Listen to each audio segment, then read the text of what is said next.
इसी तरह की कथा सुनने के लिए हमारे चैनल को लाइक एवं सब्सक्राइब कीजिए। सब गोपियां खड़ी हैं और ठाकुर जी कह रहे हैं स्वागतम स्वागतम स्वागतम, आइए आइए आइए, आप सबका स्वागत है।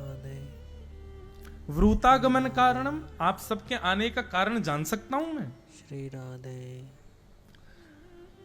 एक तो किसी को निमंत्रण पत्र देना, निमंत्रण पत्र के बाद फिर उसको कॉल करके बुला लेना, और बेचारा व्यक्ति आपके दो दो निमंत्रणों पर आ जाए तो उससे यह पूछना कि तुम कैसे आए। श्री राधे। कितना कष्टदायी हो गया ये। और वो भी कोई सामान्य व्यक्ति नहीं, जिसके लिए आप मर मिटने को तैयार हो, वो ऐसा करे तो कितना कष्ट होगा। श्री राधे। श्री राधे। श्री राधे। वो तो बढ़िया हुआ कि ये गोपियां आजकल की नहीं थी, नहीं ठाकुर जी को बता देती फिर। श्री राधे। एक तो चीर हरण के समय हमको कहा कि हम शरद पूर्णिमा पे मिलेंगे, उसके बाद भी गोपियां बोली शरद पूर्णिमा का चंद्रमा प्रकट हो रहा था तब भी हम नहीं जा रही थी, अपने अपने कार्यों में रत थी। फिर वंशी बजाई, वेणु बजा करके हमारे कान में आकर के स्वर घोल करके कह रहे हैं कि जल्दी आओ, मैं तुम्हारी प्रतीक्षा कर रहा हूं। और जब हम सब काम छोड़ के चली आ रही हैं, यहाँ आकर के खड़ी हो गई, लोक लाज छोड़ के आ गई, पति परिवार छोड़ के आ गई, अपने बच्चों को छोड़ के आ गई, ये भी विचार नहीं कर रही है कि लौट के जाएंगी तो क्या होगा हाल। और ये कह रहे हैं ब्रूतागमन कारण, हम अपने आने का कारण बताओ। अच्छा एक बात बंधुओं पुष्ट करूं, ये आजकल ये पुष्ट करनी पड़ती है, कलयुग चल रहा है ना, 2 मिनट में संशय करते हैं लोग। तो ठाकुर जी की जो रास लीला है या इस प्रकार की जितनी भी लीलाएं हैं, इन सब में शुकाचार्य जी वर्णन करते हैं योग मायाम उपाश्रित।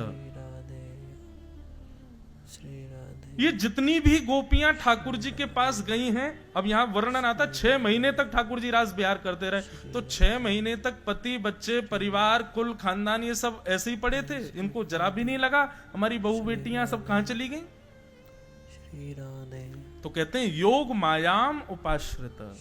योग माया कहते हैं वैष्णो देवी को, योग माया कहते हैं हमारी जितनी भी जगत जननी दुर्गा मैया आदि जितनी जिनके हम आराधना करते हैं, ये सब योग माया है।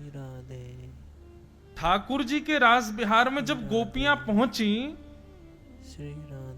तब योग माया गोपियों का रूप धारण करके ब्रज में विचरण कर रही थी।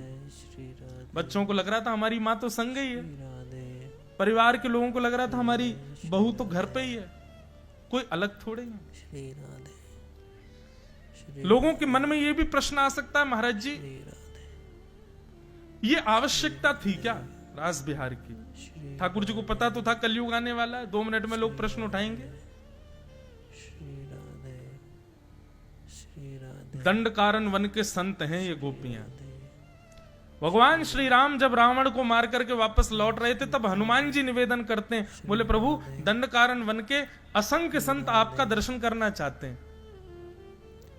राम जी बोले देखो 14 वर्ष आज पूरे हो गए, सूर्यास्त से पहले अगर मैं अयोध्या नहीं पहुंचा तो मेरा छोटा भाई भरत अपने प्राण त्याग देगा। हनुमान जी आप इन संतों से प्रार्थना कर दो, ये ब्रज का स्मरण करके इतना भजन करें, इतना भजन करें कि जब इनके प्राण निकलेंगे ना, तो ये अगला जन्म इनका ब्रज में ही होगा, और ब्रज में भी तब होगा जब मेरा अवतरण होने वाला होगा। ये मेरा आशीष है। अभी तो ये केवल मेरा दर्शन कर पाएंगे, लेकिन ब्रज में मैं आपको इनको मेरी तरफ से आश्वासन कर देना, ब्रज में जैसे प्रियतमा और प्रियतम रहते हैं वैसा आस्वादन इनको होगा। अभी तो ये संत केवल मुझे प्रणाम कर पाएंगे, लेकिन द्वापर में जब मैं कृष्ण बनूंगा और ये गोपी बनेंगे तो इनके गले में गलवैयां डाल करके खूब रास बिहार करेंगे। तो इसलिए ये वर्षों की प्रतीक्षा की पूर्णता है रास बिहार। ठाकुर जी बोले ब्रूतागमन कारणम, आने का कारण बताओ। गोपियां अपने पैर के अंगूठे से जमीन कुरेद रही हैं क्रोध में भर करके, और ठाकुर जी यहां पर पतिव्रता नारी के लक्षण बता रहे हैं। 10 श्लोकों में ठाकुर जी ने यह बताया पतिव्रता नारी किसको कहते हैं। बोले राम राम राम राम, कितना बड़ा अपराध किया तुमने, अपने पतियों को छोड़ आई हो, अपने बच्चों को छोड़ आई। अरे तुम में से कितनियों के तो नाती नाती भी हो गए हैं। और तुम उस अवस्था में सबको छोड़ के यहाँ अर्धरात्रि में चली आई हो, कितना बड़ा पाप किया तुम लोगों ने। गोपियां खड़े खड़े सुन रही हैं, कुछ नहीं कह रहे हैं। गोपियां कह रही हैं बोलते जाओ आप। ठाकुर जी कहते हैं भर्तु शुश्रूषणम स्त्रीणाम परो धर्मो यमायया तद्बंधूनाम च कल्याणम प्रजानाम चानुपोषणम। बोले पतिव्रता नारी का धर्म पता है आपको? गोपियां बोली आप ही बताओ। बोले एक पतिव्रता नारी थी, उसका पति अग्निहोत्र करता था। पति के अग्निहोत्र के बाद पति थकान के कारण सो गया, पत्नी पंखा जल रही थी और उसी समय उनका छोटा सा बालक अग्निकुंड की ओर जा रहा था। अब पत्नी की गोद में पति सो रहा था सर रख करके। पत्नी ने सोचा उठ करके बचाने जाऊंगी तो पति की नींद खुलेगी, मेरा पातिव्रत धर्म टूटेगा, लेकिन बालक को नहीं बचाऊंगी तो वो तो अग्नि में गिर जाएगा। लेकिन उस पतिव्रता स्त्री ने क्या किया, तुरंत अग्निदेव का स्मरण किया और कहा यदि मैंने अपने पति की सच्चे हृदय से सेवा की हो, इनके अतिरिक्त किसी के प्रति मेरा भाव उत्पन्न ना हुआ हो, मेरे पातिव्रत धर्म के फलस्वरूप आप मेरे बालक की रक्षा करना अग्निदेव। गोपियां बोली फिर क्या हुआ? ठाकुर जी बोले फिर क्या, बालक अग्निकुंड में गिरा। थोड़ी देर बाद जब पति की नींद खुली तो दोनों दौड़ करके गए, अग्निकुंड में देखा तो जो जलते हुए अंगार थे वो पुष्प बन गए और उनके बीच में बालक खेल रहा था। ये पतिव्रता नारी का धर्म है। एक कथा और सुना है पतिव्रता नारी की। श्री राधे श्री राधे। बहुत अच्छी और बड़ी अनसुनी कथा है। जय जय श्री राधे। रावण जब पूरे विश्व पे दिग्विजय प्राप्त कर चुका था, जय श्री राधे। देवताओं को भी हरा दिया रावण ने अपने बल के आगे। श्री राधे तो एक दिन रावण अपनी सभा में बैठा अपने श्री राधे। जंघा को थापते हुए कह रहा था मुझे लगता है पूरे त्रिलोक में 14 भुवन में मुझसे ज्यादा बलशाली कोई नहीं, मैंने सबको जीत लिया। तब उनके सभा में एक व्यक्ति बुजुर्ग सा आया और आकर के कहा महाराज आप निश्चित ही बलशाली हैं, पर हम आपसे प्रार्थना करना चाहेंगे कभी अवध नरेश महाराज रघु के यहाँ मत जाइएगा। भगवान श्री राम जिस वंश में प्रकट हुए रघुवंश, वो रघु महाराज। ये तब की बात है जब रघु महाराज विराजते थे अवध में। तो व्यक्ति ने कहा बोले महाराज आप निश्चित ही पूरे विश्व पर जीत चुके हैं, लेकिन आप कभी भूल करके अवध की तरफ मत जाइएगा, अयोध्या के राजा रघु के सामने मत जाइएगा। रावण बोला आपने मुझे ललकारा है, मुझे चेता दिया है, अब तो मैं जाऊंगा। बोले महाराज मैं फिर हाथ जोड़ के प्रार्थना करूंगा, मत जाइएगा, वे बहुत बलशाली हैं। अरे मैंने सबको हरा दिया, इंद्र आदि कुबेर आदि सब हारे पड़े मुझसे, ये रघु क्या चीज? बोले कि इसके लिए हम आपसे बस प्रार्थना करेंगे, आप एक बार विद्यार्थी बनके हमको देखने जाओ, बस फिर आपको लगे कि हाँ मैं युद्ध कर सकता हूं तो करना। श्री राधे। तो रावण विद्यार्थी बनकर के रघु महाराज के पास गया। तो रघु महाराज संध्या कर रहे थे सरजू जी के तट पर बैठ करके। संध्या में निधान होता है बंधुओं, हाथ में जल लेकर के ऐसे अघमर्षण का जल हाथ उठा करके पीछे की ओर डाला जाता है। कहते हैं कि वो जल यदि वृक्ष पर भी गिर जाए तो पूरा वृक्ष सूख जाएगा,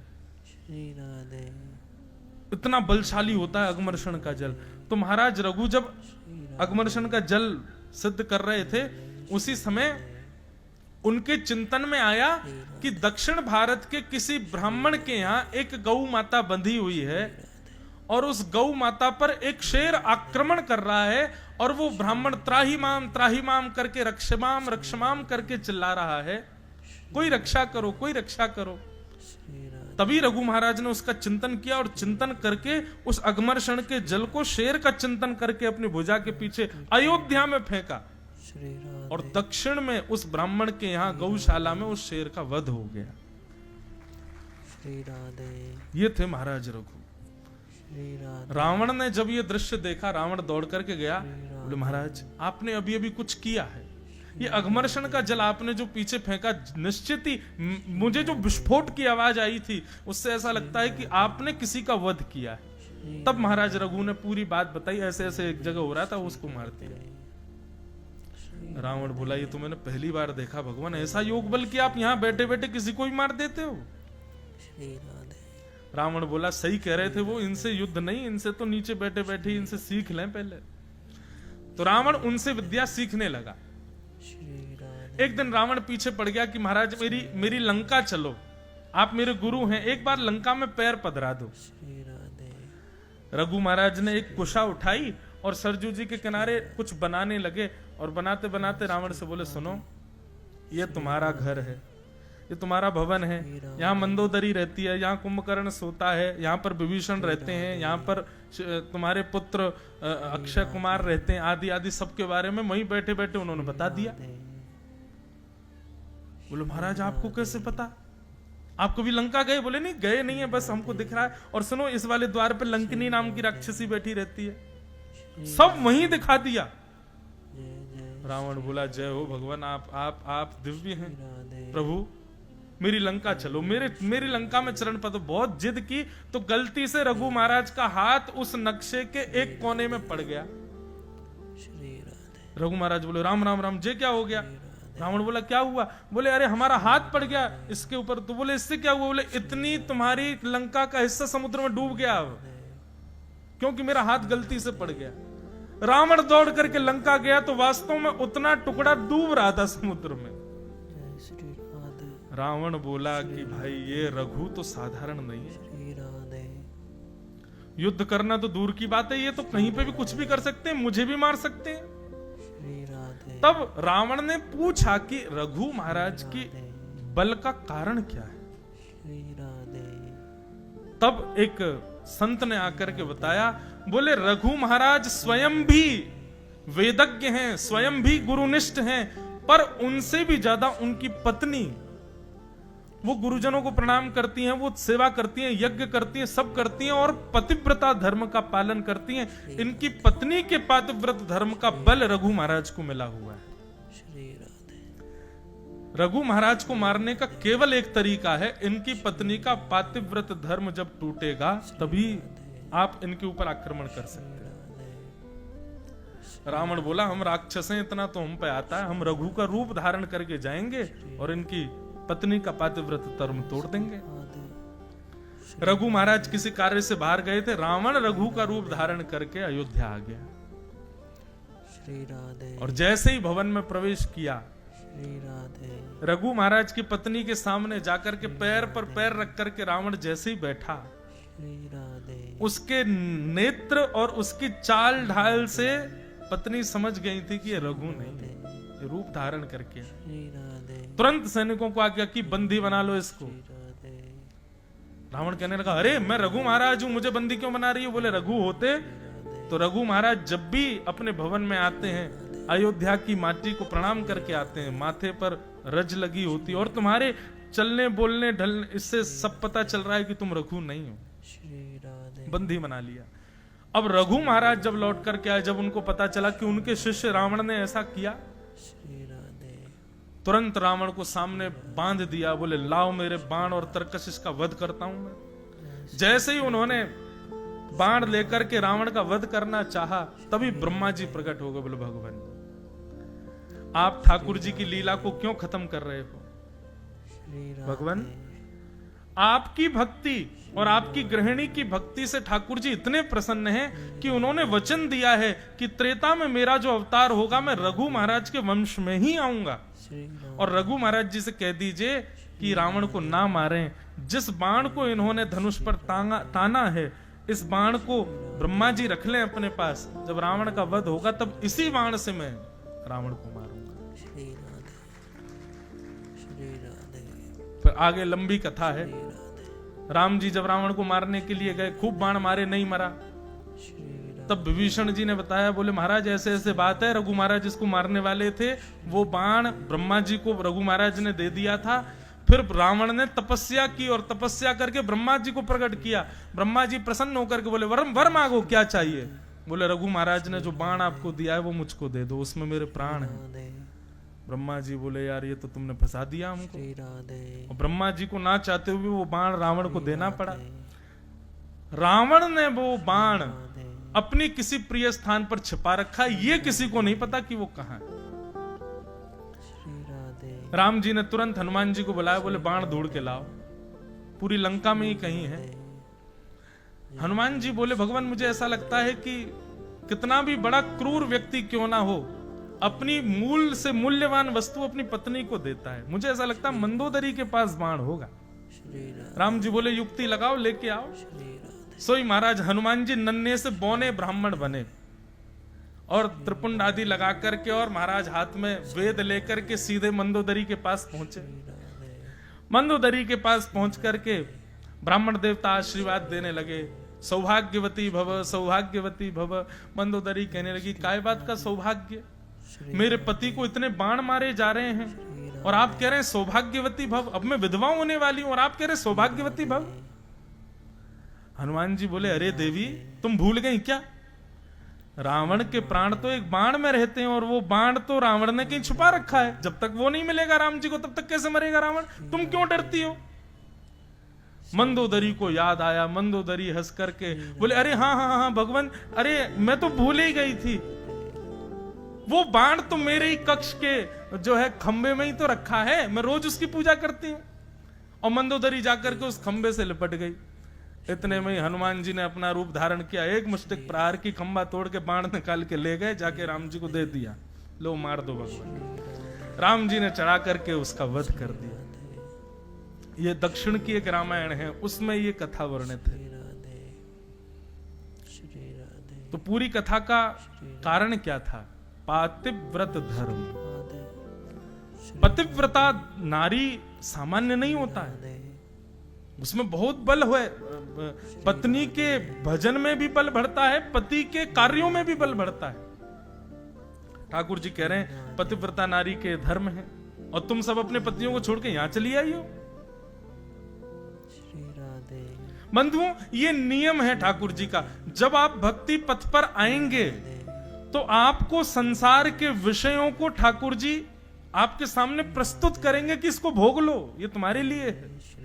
आपने यदि उसको भोग लिया तो आप पथ से भ्रष्ट हो जाओगे। इसलिए भक्ति पथ पर चलते समय संसार के कितने भी विषय आए, उनको ठाकुर जी के द्वारा परीक्षा समझ करके त्याग कर देना, उसको सेवन मत कर लेना। ठाकुर जी लोभ दे रहे हैं गोपियों को, मानो कि ये पाप समझ करके वापस तो भी चली जाएंगे, लेकिन गोपियां नहीं गई। पतिव्रता नारी के खूब धर्म समझाए ठाकुर जी ने। जब ठाकुर जी बोलते बोलते थक गए, तब गोपियां बोली हो गया आपका, अब हम बोले कुछ। भगवान बोले हाँ बोलो। तब गोपियां कहती हैं चित्तम सुखेन भवतापहतं ग्रहेषु यन्ने विशत्युतकरावपि गुह्यकृत्ये पादौ पदं न चलतस्तव पादमूला यामः कथं ब्रजमथो करवाम किं वा। नाथ आप हमें व्यभिचारिणी मत समझिए कि हम अपने पति का बच्चों का त्याग करके आई हैं तो शायद हम व्यभिचारिणी हो, हमारे मन में कोई दूषित भाव हो, आप ऐसा मत समझिए भगवान।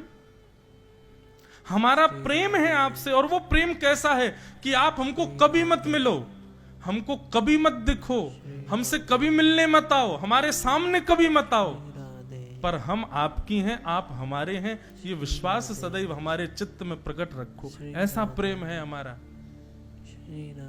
आप यदि हमें त्याग देंगे, चले जाएंगे, जीवन भर लौट करके नहीं आएंगे, हम तब भी आपसे प्रेम करेंगे। हमारा प्रेम आपको कभी परेशान नहीं करेगा भगवान। आप हमको व्यभिचारिणी मत समझो। नाथ आप कहते हैं कि हम वापस चली जाएं, ठीक है चली जाएंगी हम, लेकिन हमारी एक वस्तु आपके पास है, वो हमको वापस कर दो। ठाकुर जी बोले मेरे पास क्या है आपका? बोले हमारा मन आपके पास है। चित्तम सुखेन भवता पहितम ग्रहेषु। हमारा चित्त आपके पास है, हमारा मन आपके पास है। नेत्र बंद करती हैं, चलती हैं, फिरती हैं, कुछ भी करती हैं, 24 घंटे आपका चिंतन रहता है मन में। या दो हनने बहनने मथनो पलेप प्रेंखें खनार भरुदितो क्षणमार जनादो। 24 घंटे आपका चिंतन चला रहता है भगवान, क्योंकि चित्त आपके पास है। वो चित्त हमको वापस कर दीजिए। आपकी स्मृति आएगी नहीं तो हम घर के कार्य कर पाएंगे, अपने पति की सेवा कर पाएंगे, बच्चों का पालन कर पाएंगे। प्रभु अब दो ही उपाय हैं आपके पास, या तो हमको स्वीकार करो या फिर हमारा चित्त हमको वापस कर दो। जब गोपियों ने ये बात कही कि हमारा चित्त आपके पास है, ठाकुर जी प्रसन्न हो गए। बोले यही इसी वस्तु का ही उपभोगी हूं मैं, मुझे और कुछ नहीं चाहिए, बस चित्त चाहिए आपका प्रेम चाहिए, आपका भाव चाहिए, और उसके अतिरिक्त आप जो कुछ भी देते हैं उसकी आवश्यकता मुझे नहीं है। और जब गोपियों ने इस बात को प्रमाणित कर दिया कि हमने अपना चित्त आपको दिया है, ठाकुर जी बोले अब मैं आपको स्वीकार करूंगा। एक कथा यहां पर गोपियों ने भी पतिव्रता नारी की सुनाई। क्या कथा? गोपियां बोली ठाकुर जी आपने पतिव्रता नारी की एक कथा सुनाई, हम भी एक कथा सुनाए। भगवान बोले सुनाओ। बोले एक पतिव्रता नारी थी, उसके पति के ब्याह के बाद कहीं विदेश में नौकरी लगी, वो विदेश चला गया। पत्नी बोली तुम्हारे बिना मैं कैसे रहूं, तो पत्नी को अपने जैसी एक आकृति, एक मूर्ति देके चला गया। बोले जब तक मैं ना हूं इस मूर्ति को ही मेरा रूप मानो और इसी के साथ रहो। 5 वर्ष बाद, 5 वर्ष तक वो कन्या उस मूर्ति को ही पति मान के रहती है। 5 वर्ष बाद जब असली पति द्वार पर आया, गेट खटखटाने लगा, ठाकुर जी बताओ अब उसको क्या करना चाहिए? वो मूर्ति वाले पति के पास बैठी है, उसका त्याग कर दे, द्वार खोले, या फिर असली पति जो द्वार पर खड़ा उसको खड़ा रहने दे? 5 वर्षों से जो पति साथ है उसी के साथ रहे, क्या करना चाहिए बताओ? ठाकुर जी बोले भाई जब असली पति द्वार पर खड़ा है तो तुरंत उठ करके जाना चाहिए, द्वार खोलना चाहिए, मूर्ति वाले पति का त्याग करना चाहिए। गोपियां बोली आपके उत्तर में ही हमारे संशय की निवृत्ति है। नाथ आप वो पति हैं जो सदा से हमारे हैं, लेकिन कुछ दिनों के लिए संसार के निर्माण में इतने व्यस्त थे कि हमें मूर्ति वाले पति दे दिए। अब उनके साथ हम रह रही हैं, सब क्रिया कर रही हैं, लेकिन जब आज कृपा करके आप प्रत्यक्ष हमें दिख गए हो, मिल गए हो, हमारे सामने आ गए हो, हमारी भक्ति की कृपा से, हमारी साधना के बल पर आप जब हमें पुनर्प्राप्त हो गए हो, तो हम क्यों उसके साथ रहे? हम तो आपके संग रहेंगे, आप ही सर्वस्व। क्यों? क्योंकि आपके मिलन के बाद वो पति नहीं है, वह भी एक पत्नी है और उसके पति भी आप हो, आप जगत पति हो। श्री राधे श्री राधे। गोपियों के इन भावों में बंधुओं समस्त शास्त्र विद्यमान है। श्री राधे। जगत नियंता, जगदाधार, त्रिलोकीनाथ, जिनके आगे वेद भी थरथर कांपते हैं, वो भी मौन होकर के गोपियों की बात सुन रहे हैं। श्री राधे जय जय श्री राधे। गोपियों के इस भाव में जब ठाकुर जी ने झांक करके देखा तो निष्कामता का जब दर्शन हुआ, तब ठाकुर जी ने अपने आप को सहज कर दिया। ये कामजन्य नहीं है गोपियों का प्रेम। भगवान गोपियों के साथ रास करने लगे। रास का मतलब क्या है? लाखों गोपियां हैं, कृष्ण एक हैं। किसी गोपी के पास जाते हैं, उस गोपी से पूछते तुमने कुछ खाया? नहीं खाया। ठाकुर जी उसको कुछ पवाने लगते हैं। तुमने कुछ पिया? नहीं पिया। ठाकुर जी अपने हाथ से जल पिलाते हैं। कोई गोपी कहती लाला मुंह पे चलो ना जा रहा, ठाकुर जी उसके चरण दबाते हैं। कोई गोपी कहती मुझको तो बड़ी गर्मी लग रही, ठाकुर जी उसके पंखा जलते हैं। मतलब रास का मतलब क्या हुआ कि परब्रह्म परमात्मा अपने वैष्णव भक्तों के लिए सहज हो गए। वो क्रिया करने लगे जो हम कभी सोच भी नहीं सकते कि परमात्मा करेगा। लेकिन इससे वही हुआ जो नहीं होना था। गोपियों के चित्त में अभिमान प्रकट हो गया। हम बड़ी सुंदर हैं, हमारी सुंदरता पर त्रिलोकीनाथ मोहित हो गया है। ये प्रसंग जब बंधुओं कथा में आता है ना, तब मेरे को एक बात की संतुष्टि होती है। शायद इसीलिए हमारे सेवा के ठाकुर जी कभी बोलते नहीं, हमारी सेवा के ठाकुर जी चलते नहीं, हमारी सेवा के ठाकुर जी लीलाएं करते हैं लेकिन छुप छुप के करते हैं। श्री राधे क्यों? क्योंकि अगर उन्होंने प्रकट लीला कर दी तो हमको अभिमान हो जाएगा। ठाकुर जी हमारी मान की रक्षा के लिए मूर्तिवंत खड़े रहते हैं, श्री राधे लीला नहीं करते। क्यों? बोले काउदना यो से यो है गयो तो ये पूरे नगर में ढिंडोरा पीटी आवेगो। राधे मेरे ठाकुर जी तो ऐसे हो गए। अभी बीच में सोशल मीडिया पे मैंने एक दो वीडियो देखे, लोग बाग ठाकुर जी को चम्मच से दूध पिला रहे हैं। अब वो चम्मच से दूध पी गए, देखिए देखिए मेरे ठाकुर जी ने दूध पिया। क्यों? जय जय श्री राधे ठाकुर जी इसी भय के कारण लीला नहीं करते। जय जय श्री राधे प्रेम का ढिंडोरा पीटोगे तो प्रेम नष्ट हो जाएगा। श्री राधे प्रेम को गोपनीय रखना चाहिए। श्री राधे अपने प्रेम का प्रकाश नहीं किया जाता है, प्रेम का प्रचार नहीं किया जाता है। श्री राधे हम व्यास मंच से कई बात आप सबके हृदय में विश्वास प्रकट हो इसलिए अपने ठाकुर जी की कई लीलाएं सुना देते हैं, लेकिन फिर हमको भोगना पड़ता है 3-4-6 महीने तक। फिर लाल जी की कोई लीला अनुभव नहीं होती। फिर श्री राधे प्रेम का प्रकाश करने से प्रेम घटता है, इसलिए प्रेम को जितना हो सके छुपाओ, गोपनीय रखो, उसका प्रकाश मत करो। श्री राधे अपने लाल जी से नित्य प्रार्थना किया करो, मुझे नहीं होगा अभिमान, मैं किसी को नहीं बताऊंगा, कहीं ढिंढोरा नहीं पीटूंगा, आप कुछ करो तो। श्री राधे नित्य प्रार्थना करो, 6-7 महीने तक पीछे पड़े रहो, तब कोई लीला तो ठाकुर जी करेंगे। लेकिन फिर विश्वास हमको आप वचन देना कि अभिमान नहीं करो, उसका प्रकाश मत कर देना कहीं भी, उसको गोपनीय रखना अपने पास। श्री राधे श्री राधे श्री राधे श्री राधे हमारे मान की रक्षा के लिए ठाकुर जी मूर्तिवंत रहते हैं, स्थूल बन के रहते हैं कि कहीं हमको अभिमान ना हो जाए। गोपियों को अभिमान हो गया, श्री राधे और जैसे ही अभिमान हुआ, श्री राधे अभिमान होते ही ठाकुर जी वहां से अंतर ध्यान हो गए। श्री राधे अभिमान आते ही ठाकुर जी मूर्तिवंत हो जाते हैं, फिर वो चैतन्यता को छुपा लेते हैं। श्री राधे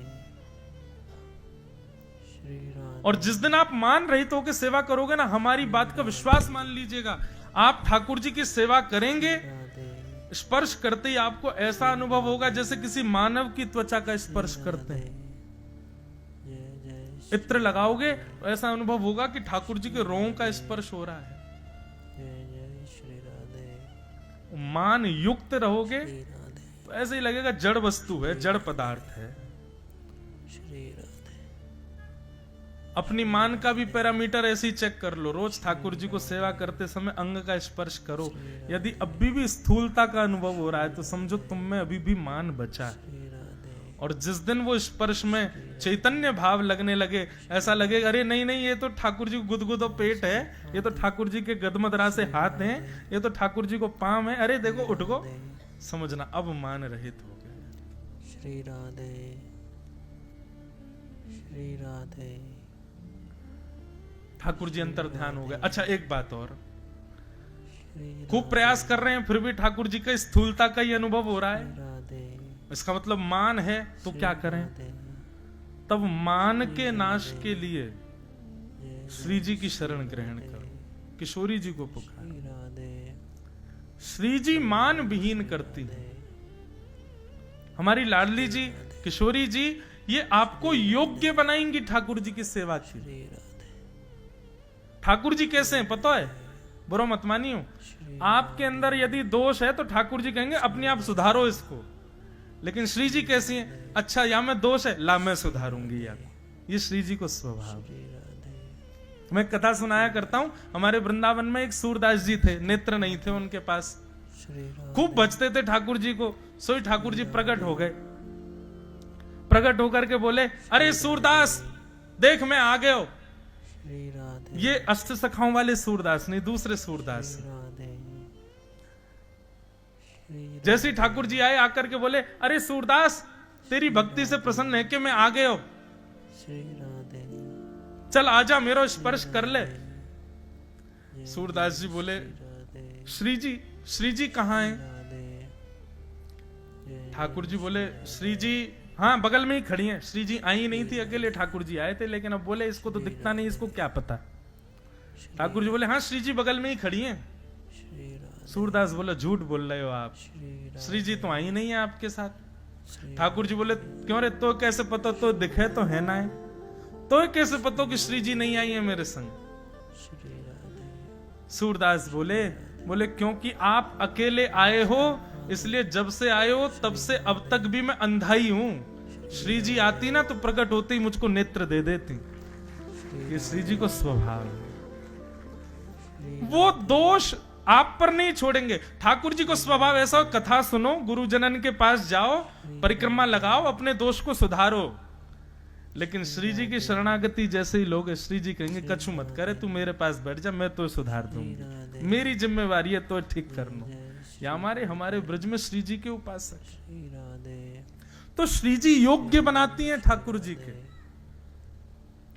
श्री एक लीला आती है श्री राधे कि जन्माष्टमी थी और नंद गांव में ठाकुर जी अटारी पर बैठे थे और सब लोगों से बोले हाँ भाई अपने अपने पात्र लेके आओ और वह पात्र में मैं लड्डू धर के दूंगा। अब कोई के पात्र इतनों से तो वाकू 2 लड्डू मिले, कोई के पात्र इतने बड़े तो वाकू 10 लड्डू मिले, कोई को पात्र बहुत बड़ा तो वह 20 लड्डू मिले। श्री जी आई ठाकुर जी को जन्माष्टमी की बधाई देवे। श्री राधे तो श्री जी के आते ही मधुमंगल श्रीदामा ये सबरे बोले श्री जी हमारो लाला देखो तुमने कैसो दानी, देखो सबन के पात्रन में लड्डू भर भर के दे रहे हो। राधे श्री जी तो कुछ नहीं बोली, प्रसन्न हो बोले हाँ हाँ बहुत दानी है तुम्हारे लाला। ललता विशाखा बोली ए मधुमंगल राधाष्टमी पे बरसाने आई हो तब तो दिखाएंगे श्री जी हम। जय जय श्री मधुमंगल श्रीदामा बोले श्री जी क्या करें, बोले राधाष्टमी को आइयो पता चलेगी। जय श्री राधे तो मधुमंगल श्रीदामा ठाकुर जी राधाष्टमी पर बरसाने गए तो बरसाने में क्या देखा, बोले श्री जी बड़े बड़े पात्र दे रही हैं, छोटे पात्रों को ले लेती हैं, बड़े पात्र देती हैं, फिर ललता विशाखा उनमें लड्डू भर भर के दे रहे हैं। समझ में आई बात। ठाकुर जी क्या कर रहे हैं, तुम्हारो जितनो बड़ो पात्र उतनो बड़ो मेरो प्रसाद। लेकिन श्री जी कह रही है छोटे पात्र यहाँ धरो, बड़े पात्र लो और जितनो बड़ो पात्र मैंने दियो उतने बड़े पात्र में प्रसाद स्वीकार।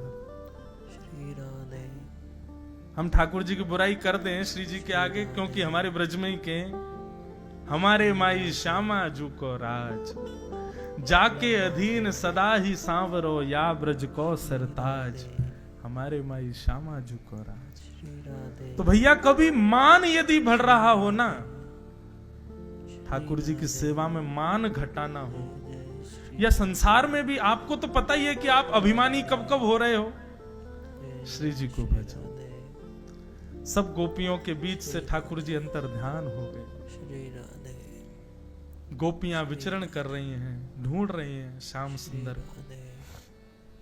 और ढूंढते ढूंढते जड़ वस्तु को भी चैतन्य समझने लग जा रही हैं गोपियां। वृक्षों से पूछ रही हैं, पशु पक्षियों से पूछ रही हैं, तुलसी से पूछ रही हैं, सबसे पूछ रही हैं कि हमारे मदन मोहन कहाँ है। श्री राधे तब विचरण करती करती सब गोपियां नहीं मिले ठाकुर जी, यमुना के तट पर आकर के रुदन करने लगी। तभी वहां किशोरी जी को बैठा देखा। किशोरी जी के चरणों में प्रणाम करते हुए सब गोपियों ने वंदन किया। श्री राधे हे सुन राधिका दुलारी, तेरे द्वार का भिखारी हूँ मैं, शाम का पुजारी,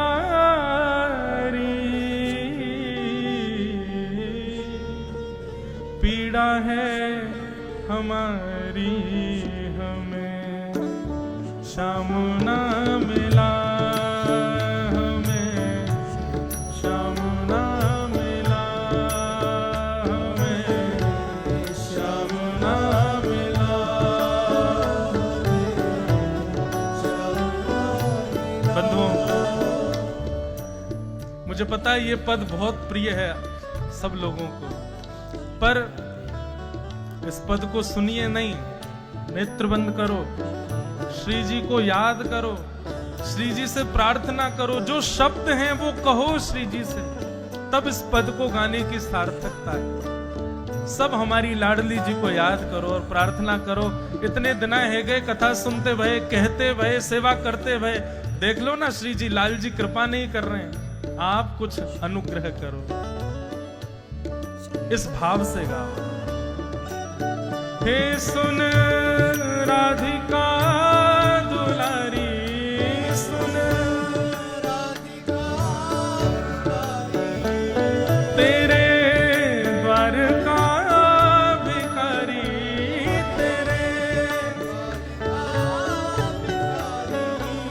तेरे श्याम का पुजारी, एक पीड़ा है हमारी, हमें श्याम ना मिला, हमें श्याम ना मिला, हमें श्याम ना मिला, हमें श्याम ना मिला। बोल वृषभानु दुलारी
कुंजन में होगा, सोचते थे कुंजन में होगा, हम सोचते थे कान्हा कहीं कुंजन में होगा, हम सोचते थे कान्हा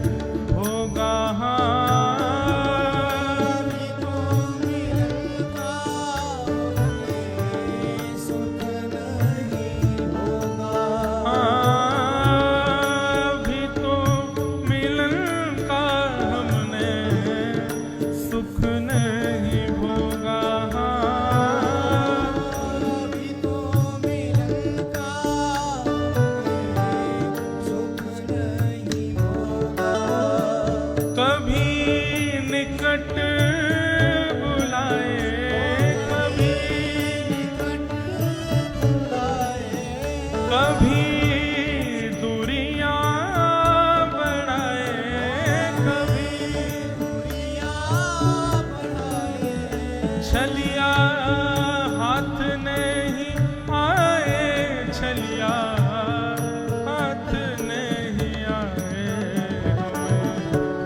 श्याम ना मिला, हमें श्याम ना मिला, हमें श्याम ना मिला, हमें श्याम ना। सब लोग गाओ। हे सुन राधिका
रात भर रोई उसके लिए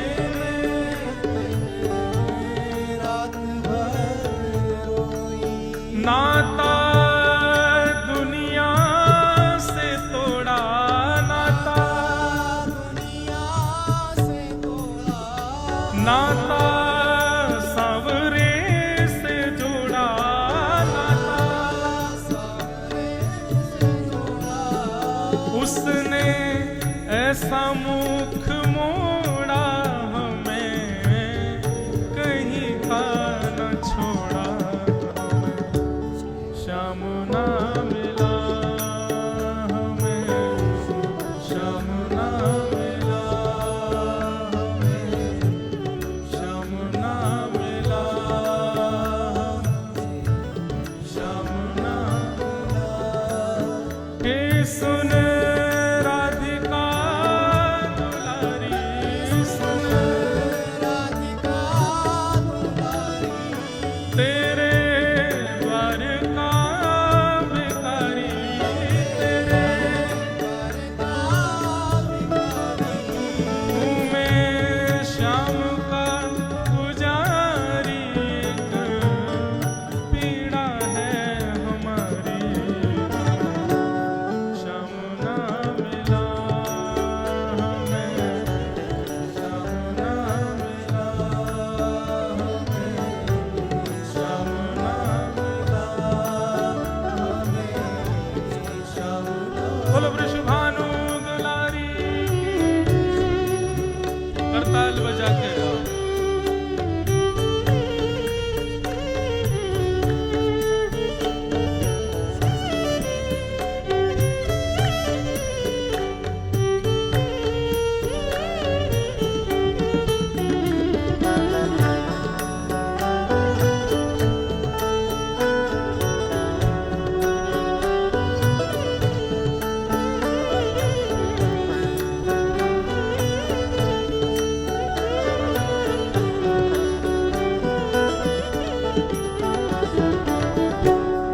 देता है कन्हाई जिसे प्रेम की दिशा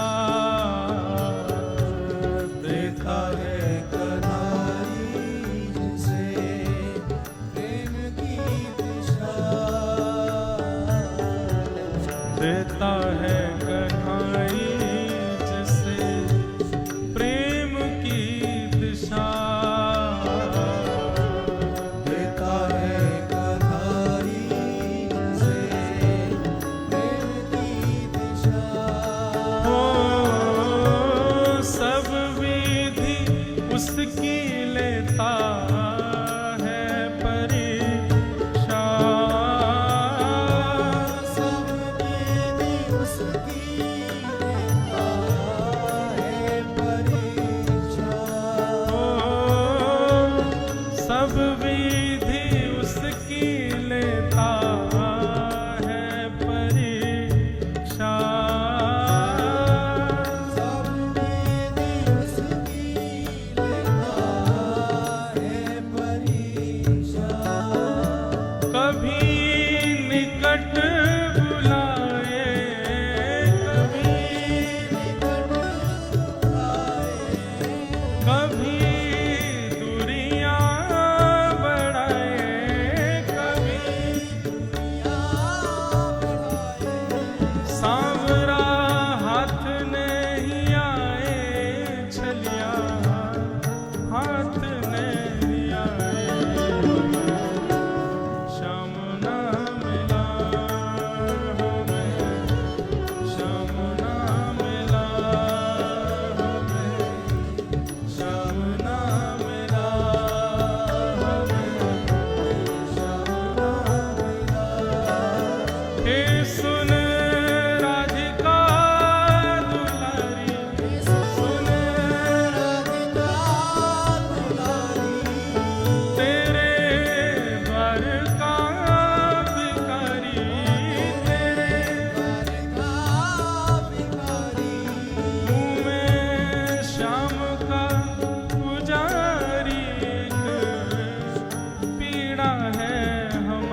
श्याम ना मिला, हमें श्याम ना मिला, हमें श्याम ना मिला, हमें श्याम ना मिला, हमें श्याम ना मिला, हमें श्याम ना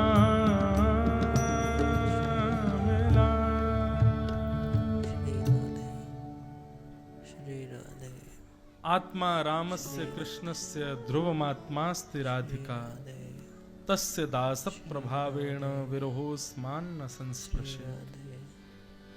श्री राधे श्री जी की शरणागति करने से श्री राधे अपने दुर्भाव को नष्ट करके हम भगवत प्राप्ति कर सकते हैं। राधे श्री राधे सीधे भी ठाकुर जी मिलेंगे, लेकिन प्रयासरत हमको होना पड़ेगा। लेकिन जब श्री जी की श्री राधे कृपा में, उनकी छत्र छाया में जब पहुंच जाते हैं, तो श्री जी मातृवत होकर के, आचार्यवत होकर के हमको योग्य बनाते हैं ठाकुर जी की।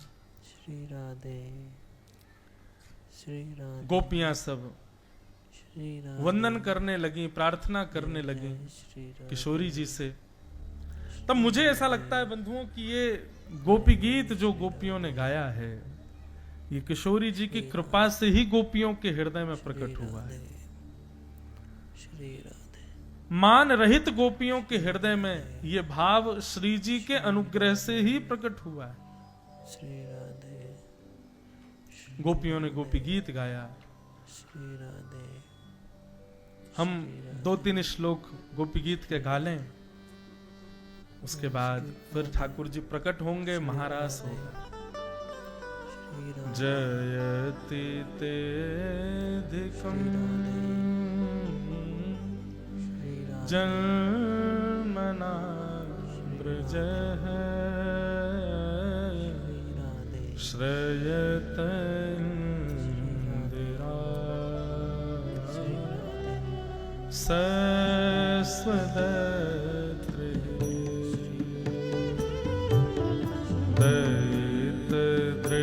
दयितदृश्यता दीक्षुतावका स्वैधृता सव त्वां विचिन्वते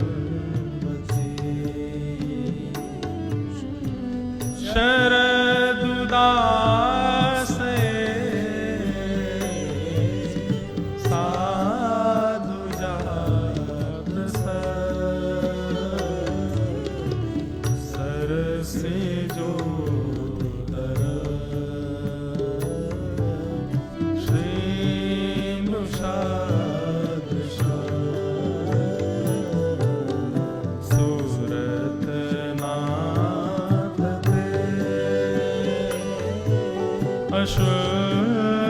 अशोकदास का वरदने तो नेह क्यों बता विष जलाप्यया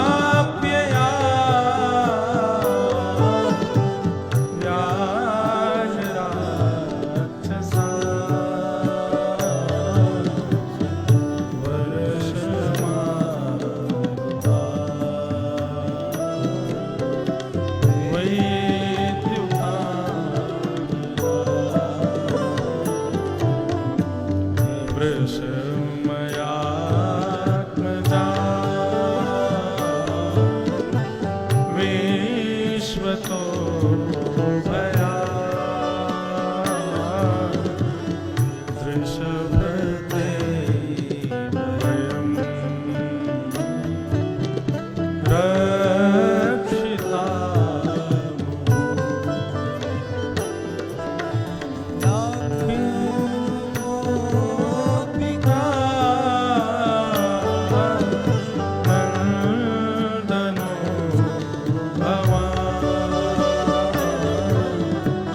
अखिल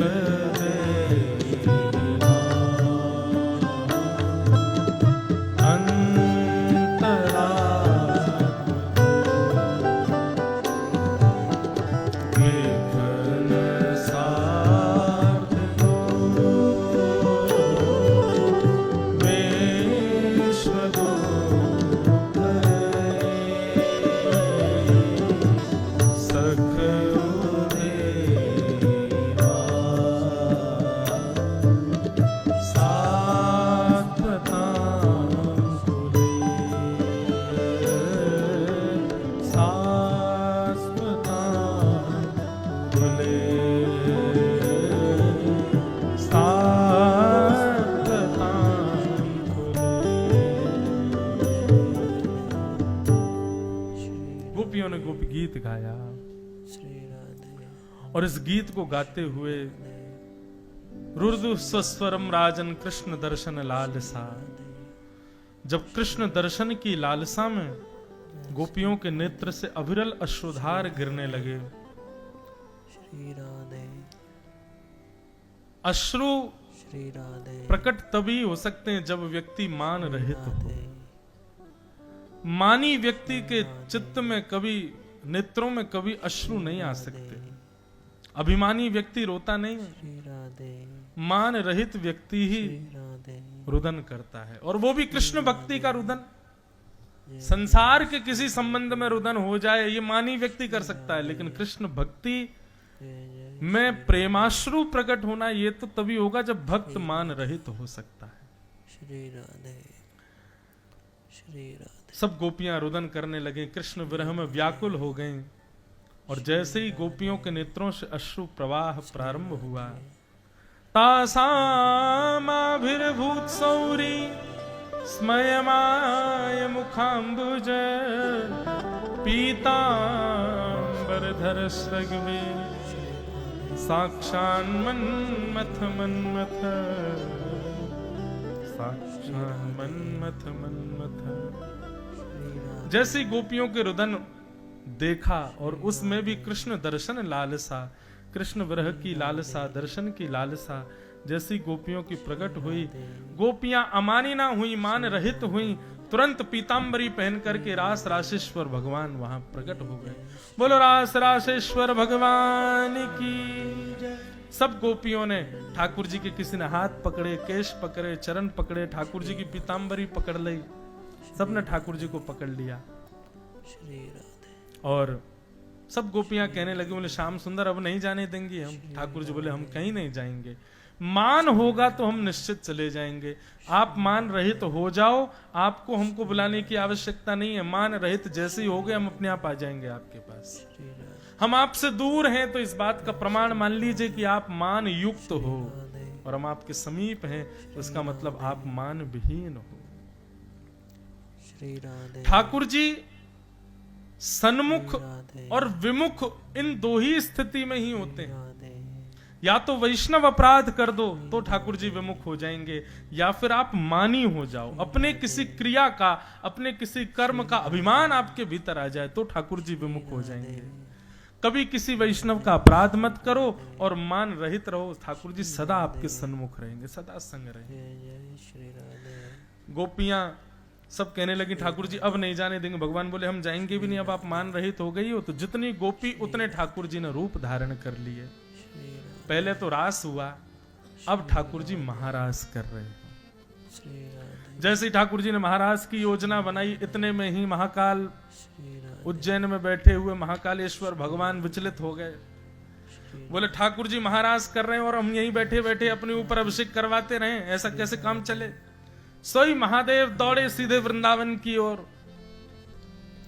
जैसे ही वृंदावन में प्रवेश करने लगे, गोपियों ने मार्ग रोक दिया। बोले कहां घुसे जा रहे हैं भगवान?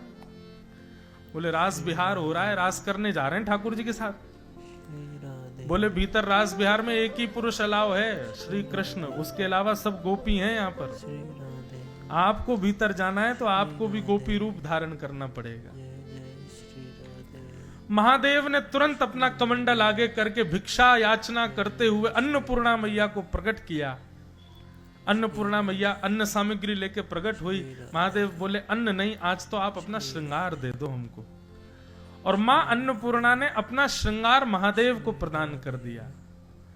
ये बढ़िया नाक में नथनी पहनी, कानन में कुंडल पहने, बिच्छू बिच्छू लटक रहे थे। अन्नपूर्णा मैया ने सबको भगा दिया, गले में से सर्प वर्प उतार दिए, गले में हार पहनाए नव लखा के। जे बढ़िया महाराज नीचे घेरदार बढ़िया जो पहनती है माताएं आदि, सब पहनाया उनको। चुनरी उनरी उड़ा करके, होठों पर लालिमा लगा के, आंखन में काजल वाजल पधरा करके महादेव के जटाओं को खोल दिया और खोल करके यमुना जल से धो दिया। जटा बना रखी थी, केश बनाया। जे घुंघराले केश महादेव के इतने सुंदर लग रहे हैं कि महाराज क्या कहें। और उसमें मूंछ हो रहे महादेव की। गोपी तो बने पर मूंछ वाली गोपी बन के आए। ऐसा रूप धारण कियो, धम धम मर्दानी चाल, और लिए घूंघट हाथ में चल रहे हैं महादेव। गोपियां बोली अरे देखियो ये कैसी गोपी आ रही है। बोले ऐसे भीतर ना जान देंगी, पहले आपको मुख देखेंगी। महादेव घूंघट करके खड़े हैं। गोपियां बोली एक गोपी ने एक अपनो मुख तो दिखाए थे। महादेव बोले नहीं, हम जिनके लिए तैयार हुए हैं उन्हीं को ही दिखाएंगे। गोपी बोली अरे हमें पता है तू बहुत मलूक है, नहीं दिखाए तो दे, अगर सुंदर होगी तो ही भीतर जान देंगी, ने को कोई कमी लगी तो यहीं रोक देंगी। महादेव बोले वैसे तो बात यह है कि अगर हमने घूंघट ऊपर कर लिया ना तो तुम सब मूर्छित हो जाओगी, रोकने वाला बचेगा ही नहीं। हमारा रूप ऐसा है कि उसको वही देख सकता है जो भीतर नृत्य कर रहा है, आप नहीं देख पाओगे। गोपियां बोली नहीं, मुख तो दिखाना पड़ेगा। जैसे ही महादेव ने नेक घूंघट ऊपर किया, महाराज ये सुंदर महादेव के घुंघराले केश, कटाक्ष नेत्र, तीसरो नेत्र फड़फड़ा रहा है महाराज। जैसे ही श्याम सुंदर आए तुरंत नेत्र खोल के दर्शन कर लें। मूछन में इत्र लगो है, होठन में लालिमा लगी है, ये बढ़िया सुंदर सुंदर कड़ूला पहने, नीचे पाजे करधनी डाले महादेव गोपी बन के खड़े। ऐसा रूप कभी किसी ने ना सोचा था ना देखा था। गोपियां वहीं मूर्छित हो गई। महादेव बोले हम पहले ही मना कर रहे थे, रोकने लायक बचोगी नहीं, लेकिन मानी नहीं। महादेव जैसे ही आए भीतर नृत्य कर रहे, श्याम सुंदर ने महादेव को देखा, दौड़ करके गए, लेकर के आए और महादेव के साथ नृत्य करने लगे। जहां स्वयं नारायण श्री कृष्ण रूप में महादेव गोपेश्वर रूप में नृत्य कर रहे, तो भला कोई शांत कैसे बैठता। सूर्य ने भी आज नृत्य करना प्रारंभ किया। महाराज शरद पूर्णिमा रात्रि थी, लेकिन सूर्य भी प्रकट हो गया, वो भी नृत्य कर रहे हैं, चंद्रमा भी नृत्य कर रहे हैं, तारे भी नृत्य कर रहे हैं, गंधर्व भी नृत्य कर रहे हैं, आकाश भी नृत्य कर रहे हैं, पृथ्वी भी नृत्य कर रही है, 14 भुवन नृत्य कर रहे हैं, नदियां भी रूप धारण करके आई, सब नृत्य कर रहे हैं। क्यों? आज वृंदावन में महारास हो रहा है। राधा नचे कृष्ण नचे, नचे गोपी जन, राधा नचे कृष्ण नचे, राधा नचे कृष्ण नचे, नचे गोपी जन, राधा नचे कृष्ण नचे, नचे गोपी जन। क्यों? मन मेरा बन गया सखीरी पावन वृंदावन,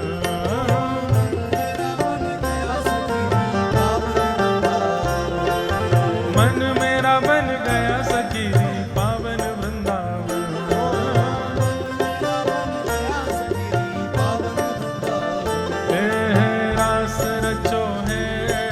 रास रचो है आज यमुना के नारे, महारास रचो है, रास रचो है, रास रचो है आज यमुना के नारे, महारास रचो है। ओ रास रचो है, रास रचो है आज यमुना के नारे, महारास रचो है, रास रचो है, रास रचो है आज यमुना के नारे, महारास रचो है।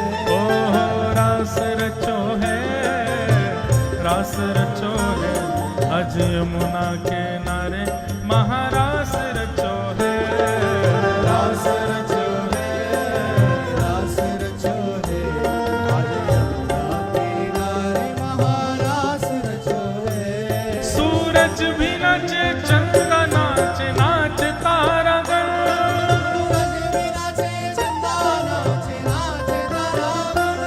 सूरज भी नाचे, चंदा नाचे, नाचे तारागण,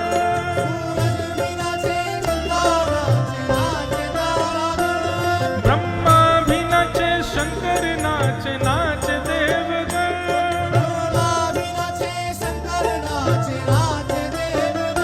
क्योंकि मन मेरा बन गया सखीरी पावन वृंदावन,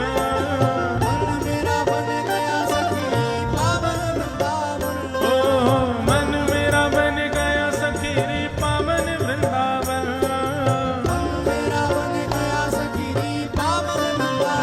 ओ रास रचो है, रास रचो है आज यमुना के नारे, महारास रचो है, रास रचो है,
सारा नाचे रे, श्याम संग राधा नाचे रे,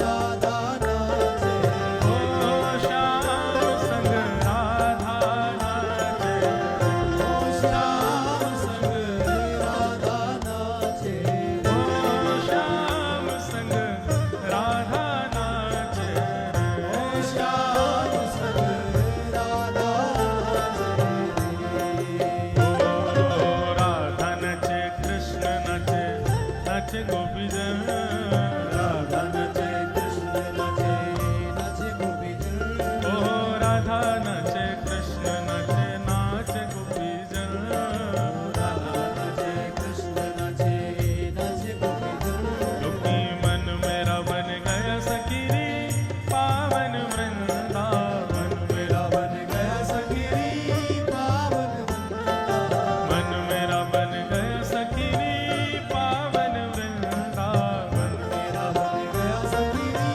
पावन वृंदावन, ओ रास रचो है, रास रचो है, अज यमुना किनारे महारास रचो है, रास रचो है, रास रचो है,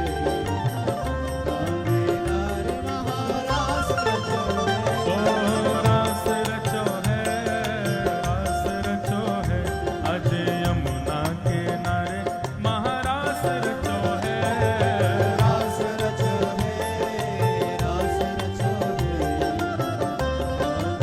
बोल राधा रमण लाल की।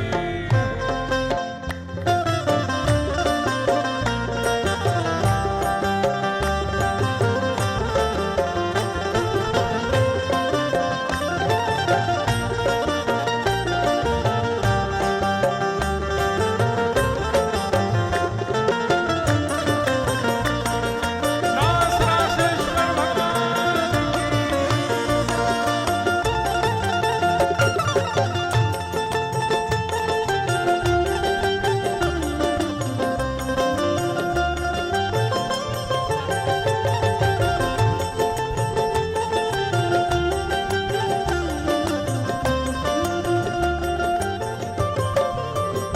ओ चंद्र किरण सा श्याम सलोना, दो आंखें गजरारी, चंद्र किरण सा श्याम सलोना, दो आंखें गजरारी, ओ ठुमक ठुमक नाचे गोपियन के संग, जग का पालनहारी, ठुमक ठुमक नाचे गोपियन के संग, जग का पालनहारी, ओ रास बिहारी संग राधा सुकुमारी, रास बिहारी संग राधा सुकुमारी, हे रास बिहारी संग राधा सुकुमारी, रास बिहारी संग राधा सुकुमारी, ओ ब्रज में विराजे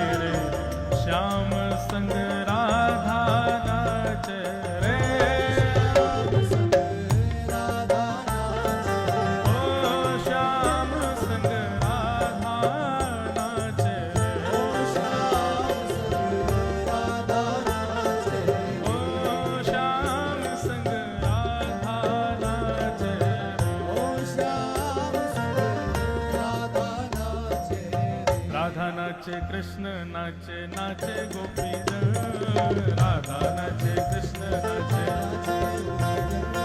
ओ राधा नाचे कृष्ण नाचे, नाचे गोपीजन, राधा नाचे कृष्ण नाचे, नाचे गोपीजन, क्योंकि मन मेरा बन गया सखीरी, पावन वृंदावन, मेरा बन गया सखीरी पावन वृंदावन, हे ब्रह्मा भी नाचे, शंकर नाचे, नाचे देवगण, ब्रह्मा भी नाचे, शंकर नाचे, नाचे, ब्रह्मा भी नाचे, शंकर नाचे, नाचे देवगण, ब्रह्मा भी नाचे, शंकर नाचे, नाचे देव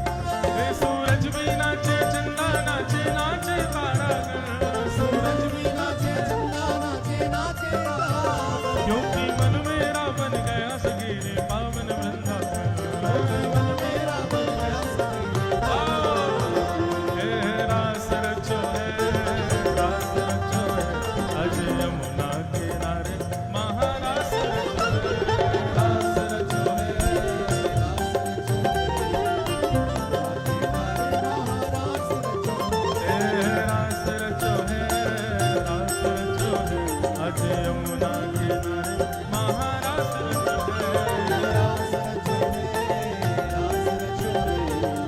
सब लोग आवाज से जय राधे राधे जय राधे राधे वृषभानु दुलारी भगतन की प्यारी श्री रास बिहारिणी रास बिहारिणी कृष्ण उरहारिणी कृष्ण उरहारिणी मधुमंगलदायिनी मधुमंगलदायिनी श्री कृष्ण प्यारी बरसाने वारी जय राधे राधे जय राधे राधे जय राधे राधे राधे श्री राधे राधे जय राधे राधे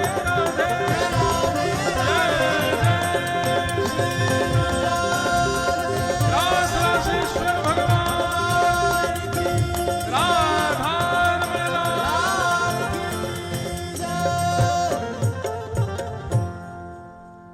बोलो रास रासेश्वर भगवान की जय। सब लोग विराजमान हो जाओ। ठाकुर जी ने मधुर रास बिहार किया। महाराज 6 महीने की रात्रियां प्रकट हो गई, ठाकुर जी रास बिहार करते रहे। बहुत ध्यान से सब लोग अपने अपने स्थान पर विराज जाओ। बंधुओं, टीकाकारों की माने, शास्त्रों की माने तो ठाकुर जी ने ब्रह्मा की 6 महीने की रात्रियों में रास किया।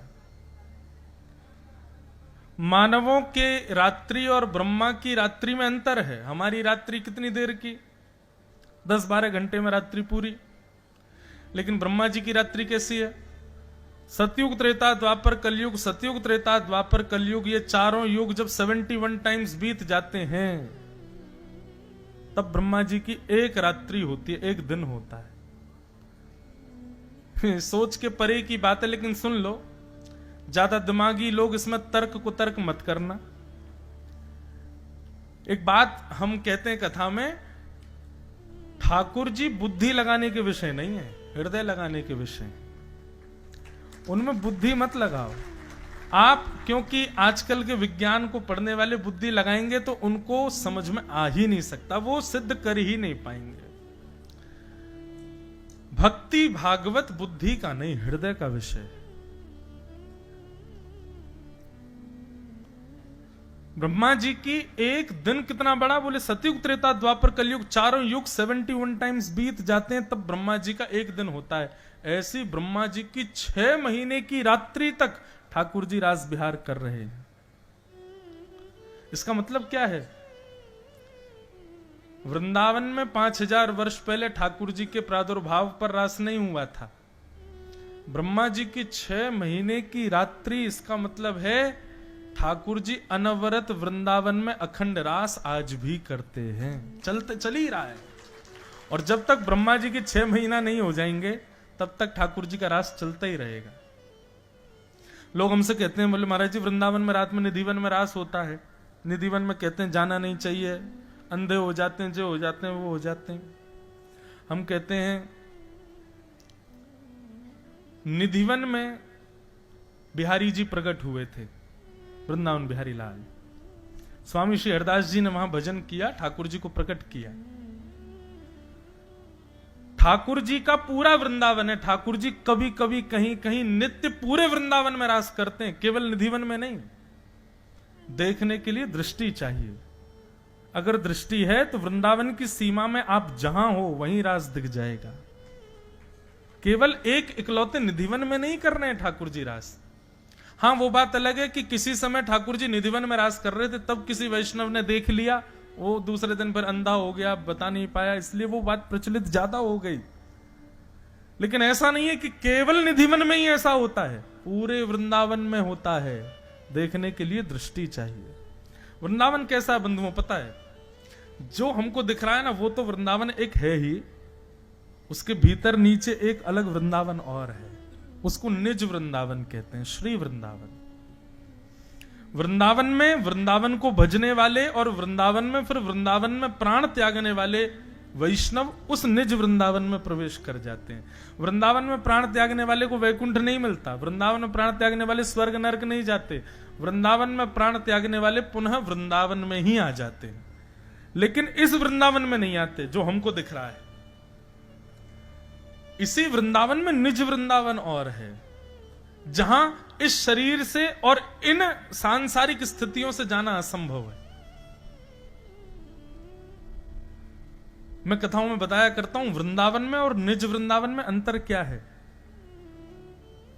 वृंदावन में आपको बिहारी जी, राधा रमण जी, राधा वल्लभ जी ये सब मिलेंगे वृंदावन में, लेकिन निज वृंदावन में जब आप जाएंगे तो वहां बिहारी जी का मंदिर है, लेकिन मंदिर में जैसे ही जाओगे तो बिहारी जी एक जगह खड़े हुए नहीं मिलेंगे। कहो तो ऊपर बैठे हो अटारी पर, कहो तो नीचे तो आपके पास, अरे खाली आता है मुकू को छुले के ना आयो, चल खवा मुकू। ठाकुर जी वहां बिल्कुल चैतन्य भाव से विचरण कर रहे हैं। निज वृंदावन में कभी हल्ला हो जाएगा, बोले अरे भैया सब लोग चलो यमुना जी पे श्यामा श्याम लीला कर रहे हैं, सब जाके यमुना तट पर बैठ जाएंगे, तभी एक दिव्य मंच प्रकट यमुना जी में हो जाएगा और श्यामा श्याम अष्ट सखियों के साथ वहां रास विहार कर रहे हैं, सबको दर्शन होगा। ये निज वृंदावन है। निज वृंदावन में स्वामी श्री हरदास जी महाराज, भक्तिमती मीराबाई, कुम्मन दास जी, सूरदास जी, गोविंद स्वामी जी, चीत स्वामी जी, सब हैं निज वृंदावन में। वो कहीं जाते थोड़ी हैं, वहां प्रिया प्रियतम का नित्य रास विहार चलता रहता है।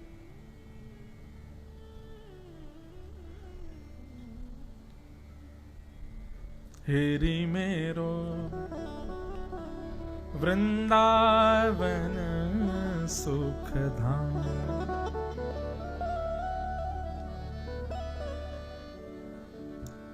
प्रिया लाल को लाढ़ लढ़ावत, प्रिया लाल को लाढ़ लढ़ावत, कोटिक पूर्ण काम, कोटिक पूर्ण काम, हेरी मेरो वृंदावन सुख धाम, हेरी मेरो वृंदावन। हम सप्ताह कथा में रस की चर्चा कम करते हैं, नहीं तो फिर वही वही होगी, कथा नहीं हो पाएगी। इसलिए हमने साल में कुछ दिन रखे हैं, उसमें हम केवल ठाकुर जी की रस चर्चा करते हैं, अंतरंग लीलाएं उन पर थोड़ा, और फिर उसके लिए थोड़ा ये भी देखना पड़ता है कि भाई वही सुने जो उपयोगी हैं, जो अधिकारी हैं। अनधिकारी यदि लीला में बैठा है और सुन रहा है तो निश्चित है वो ठाकुर जी की लीला में संशय देखेगा, और उसने यदि संशय देखा तो अपराध हमको लगेगा कि तुमने सुनाई क्यों, उसको संशय दिख रहा है मेरी लीला में। इसलिए हम बहुत डर डर के कथा करते हैं कि कहीं कभी कभी किसी, अब आप लोग नाच रहे थे तो पीछे की ओर मुझे एक ऐसा कोई व्यक्ति दिखा जिसको लीला सुनने की इच्छा थी, सही बता रहे हैं, उसको देखते ही ये लीला गाने का मन होने लगा। लेकिन फिर कुछ लोग ऐसे दिख गए कि नहीं ये तो अनधिकारी हैं, क्यों कहें।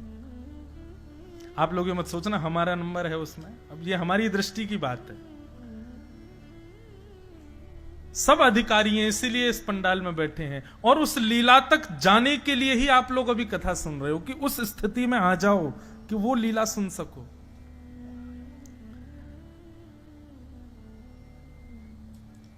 वृंदावन सबसे बड़ी सहचरी है श्यामा श्याम की लीला में।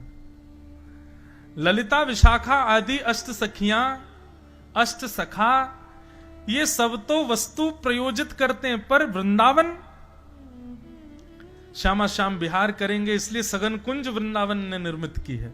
श्यामा श्याम लीला विहार करेंगे इसलिए सुंदर रज प्रकट की है। श्यामा श्याम लीला विहार करेंगे इसलिए यमुना वृंदावन ने प्रकट की है। ऐसा वृंदावन। अद्भुत है बंधुओं वृंदावन।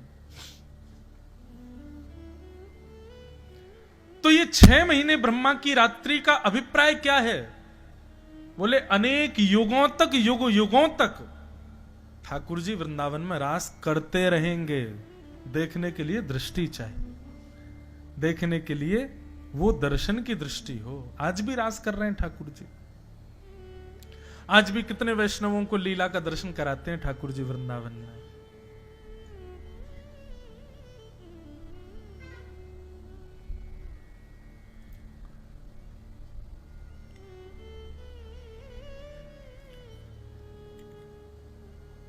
ताज बेगम, अकबर की पत्नी ताज बेगम,